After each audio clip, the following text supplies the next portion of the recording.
it's Angli and Next here again, and today I'm going to show you my Control Wizard DPS build. It's kind of been in my back pocket, holding it kind of close to the vest just because I've been working through some things, trying to get it to where I want it to be, but I think I've finally got it to work the way that I want it to work, and progressing to doing the high amount of damage that we were supposed to do. So I will show you basically everything that you need to know. It's going to be pretty quick. I'm not going to stop and explain every little thing just because you guys know me on my Control Wizard. I can get pretty in depth. If you guys need more explanation, as usual, just leave comments below, anything like that, and I'll take care of you for sure. So let's get into the build here. So just for gear, I finally got my +5 sudden precision. Once I get a +4 or +5 brutality, I will switch out this rose gold assault ring for that. But other than that, everything is relatively the same as my past videos. I am in the process of getting my aboleth weapons from the river district. I have them, but I still need to upgrade them. I'm just a little bit short on the currency right now, but very soon I will have my aboleth weapons, so my damage will increase by quite a bit. I'm using the lightning enchantment. It is only a perfect, I believe, but it's ready to go to pure. That will be very nice once I get up there. I'm using a trans bark shield just so that our little squishiness doesn't get one shot constantly. Other than that, I am just using, I'm using dusk robes, but I'm not even using a two-piece. It's just, it was a better option it had better stats for me for what I was wanting to do than the elven stuff.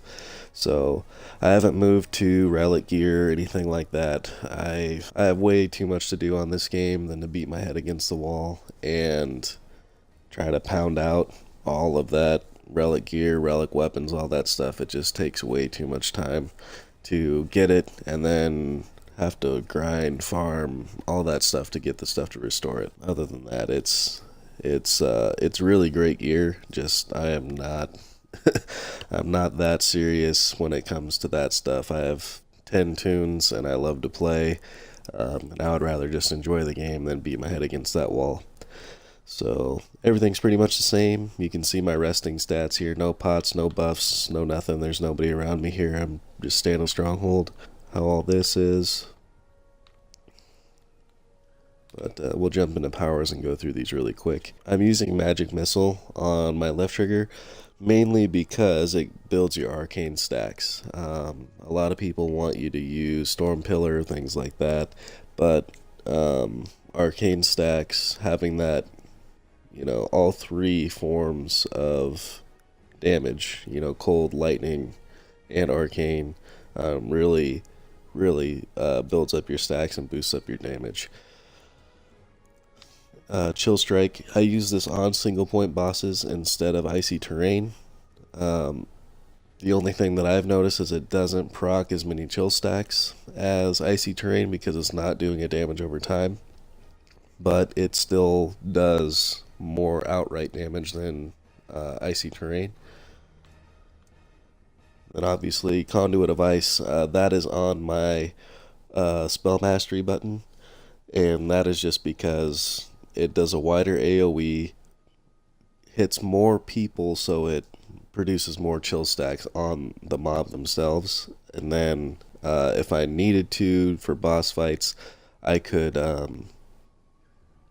throw on like either Disintegrate or Rave Enfeeblement or something like that onto my spell mastery just to boost up the damage even further.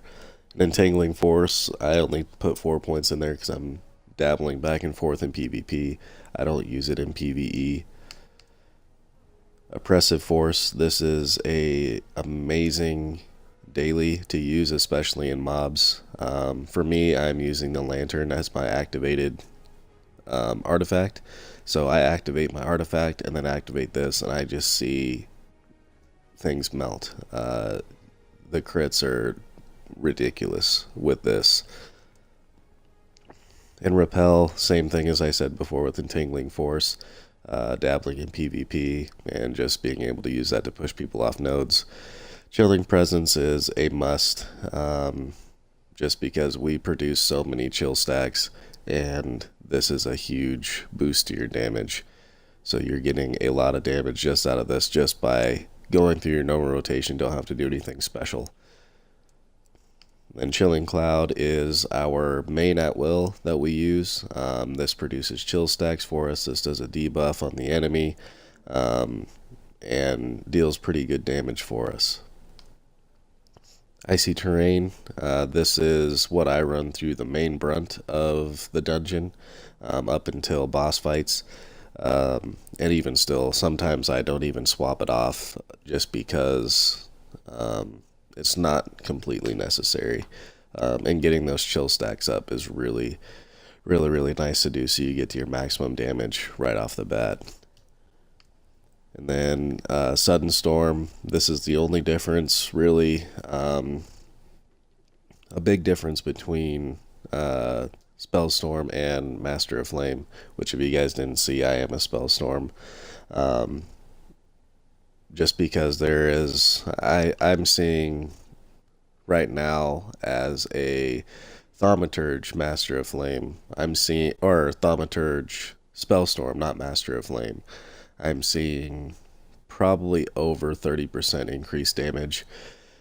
But that's just because it's more selfish DPS, I guess you could say. There's no debuffing, there's no anything like that, where pretty much everything the Master of Flame does procs Smolder, which does debuffs and armor shred for the rest of the group. And so, I mean, it's nice. You can still run it. It's just having this Sudden Storm ability, especially for the build that I'm using, you'll see in the feats, is very nice, and it hits very hard.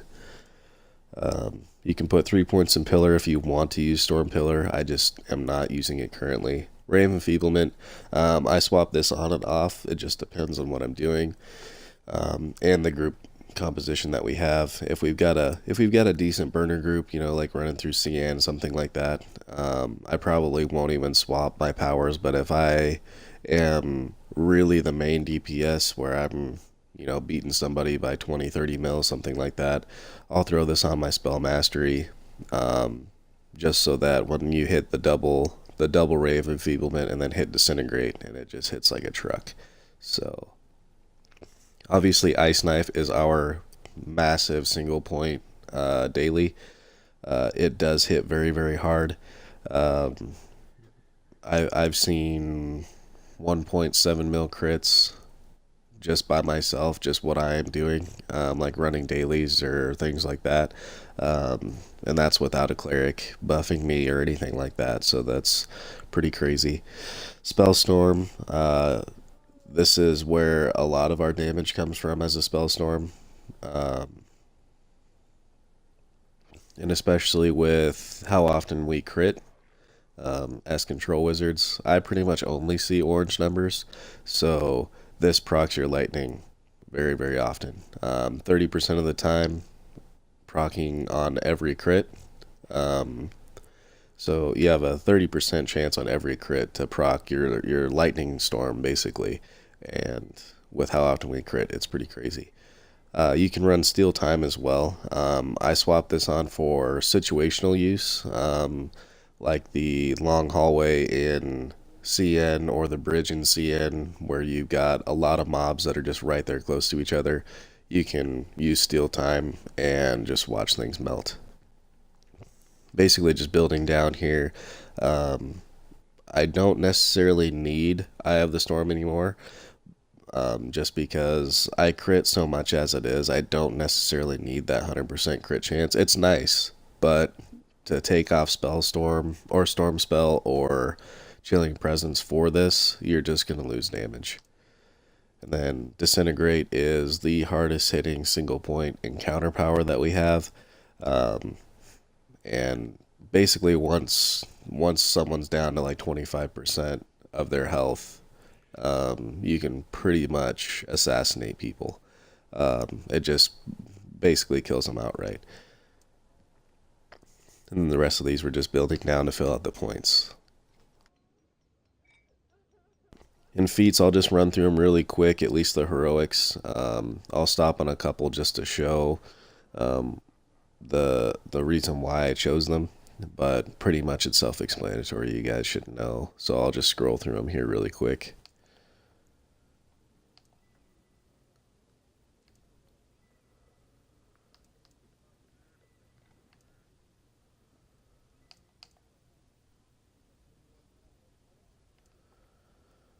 And on Learn Spellcaster, this would be the only reason why I would switch to a human, is to get my 3 extra points to go in the Learn Spellcaster. And then I'm going to be using the company Raid Cloak, I believe, is the one that gives intelligence, and then the Owlbear Belt, just to get the bonus damage from intelligence. So here's the offset. The little bit different thing that I am doing for my DPS build is going into Oppressor instead of into Renegade. Targets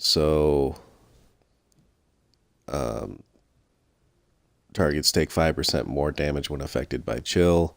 Your Sudden Storm now applies 5 stacks of chill to targets hit by the primary strike. And it hits pretty much everybody in a line, so it's really nice. So it makes those chill stacks come up, and it effectively, once you reach 6 chill stacks, they're frozen.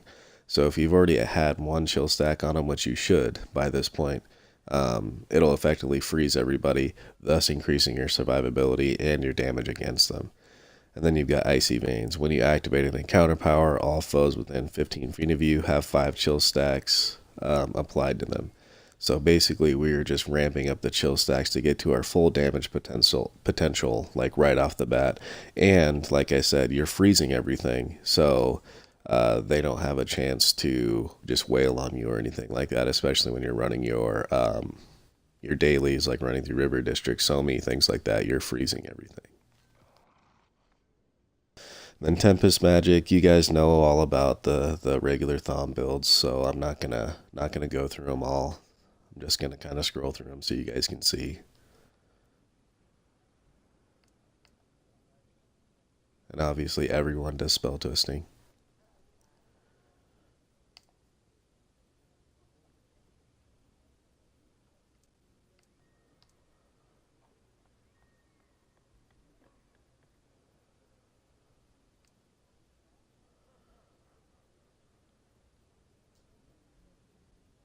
Alright, and on the boons here, obviously for the stronghold, I'm using power, lifesteal, and the movement speed boon. You could use the revive sickness boon just so that you don't have such a long revive, so that the red skull goes away after a minute instead of taking 4.5 minutes. And then Sharandar, I'm not going to read them off, I'm just going to scroll through them here really quick.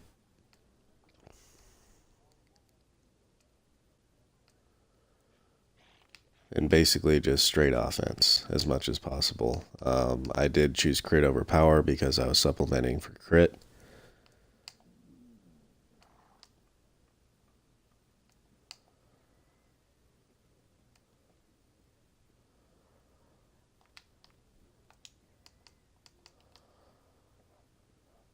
And combat advantage bonus, take that as much as possible, just because when you are running dungeons, most likely you're going to have combat advantage pretty much all the time. Especially if you run with a good trapper that's using aspect of the pack, you gain combat advantage all the time, and this combat advantage bonus just makes you deal more damage.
So for Storm King's Thunder, I haven't, like I said, I haven't been beating my head against the wall to get this because there's not a whole lot of really good boons in Storm King's Thunder, but I'll just run through these and kind of tell you which ones I'm going to use. I'm going to use Cold Hearted, Hardy Constitution, and then I'm actually going to use Chill Determination to gain that recovery, just because my recovery is pretty low, and being able to crank out those encounter powers even faster might be able to make it so that I could switch to a little bit different weapon enchantment instead of using the lightning. I'm really dependent on that cooldown from the lightning right now. And I'm going to take Vengeful Heat. And then most likely I'm going to take Chill in Winter, which is basically like Avalanche from Icewind Dale. Same basic premise.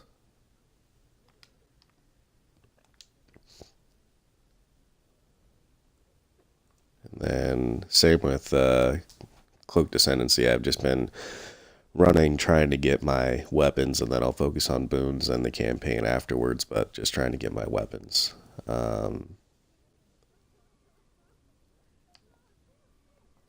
But it's kind of a tough choice here.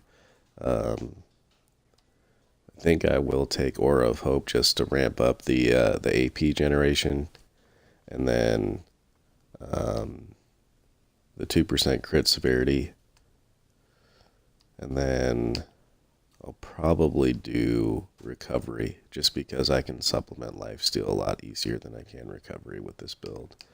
And then obviously aberrant power, dealing damage, and aberrant creatures take double damage. So for companions here, so I've got my Air Archon, got my Wild Hunt Rider, which procs like crazy on this. I love it. I see Wild Hunt come up quite often because my cooldowns are so farther reduced. The only thing that I've seen it proc on more is the Trapper, and that's just because you were doing encounter powers so often. Fire Archon. My main bonding Archon is the Mercenary, and I'm using rank 11s with a Band of Loathing, my other Rose Gold Assault Ring that I had on my character, and then just a regular belt. I haven't found suitable replacements for the Band of Loathing just yet, so that's why I kind of haven't moved away from it, and having all that crit really is nice. And then the Earnest of Belial, I might switch it out, just because 5 or 10% crit severity is not huge. I mean, that's only like 100k difference, I think, with this build. It's not a huge difference. So I might take that off and do like a Siege Master or something like that to get 10% damage rather than critical severity. And then for mounts, I'm running a power mount, so plus 2,000 power, and then all these, so Artificer's Persuasion, Magistrate's Patience, Assassin's Covenant, Combative Maneuver, and Wanderer's Fortune right now. Just because I still have some things that obviously I'm going to need refinement for. My Aboleth weapons, I'm going to need refinement for my Belt and Cloak when I decide to switch to those, which that'll be on the next double refinement event. But that's pretty much it for the build. I will show you the basic rotation here just so you can see the damage potential.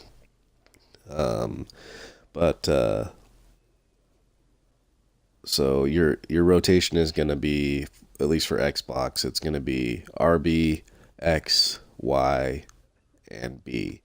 So RB is our spell mastery for you guys on the PC, and then just trying to keep that rotation as much as possible. So I'm just going to focus on these three. I don't have a wide enough AoE to get to that fourth dummy over there, but I'm going to focus on these three right here, and you'll just be able to see how hard this build actually hits.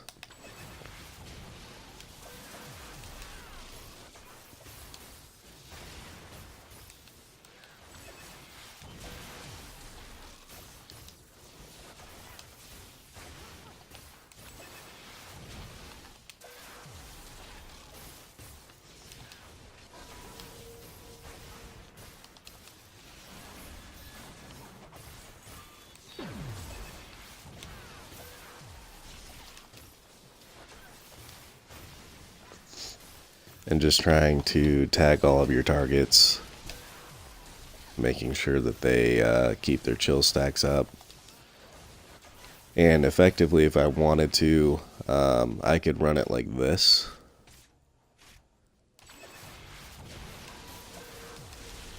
So that I'm getting more, hits off of my Sudden Storm, and keeping those chill stacks up.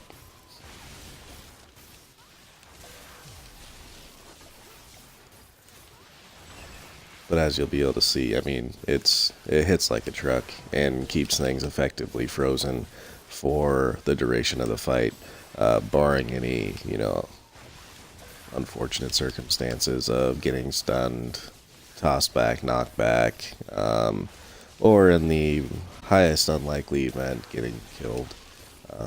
But that's more dependent on the tank and the cleric kind of at that point. I mean, obviously I need to not stand in red, things like that, but for the brunt of it, it's going to be on me. So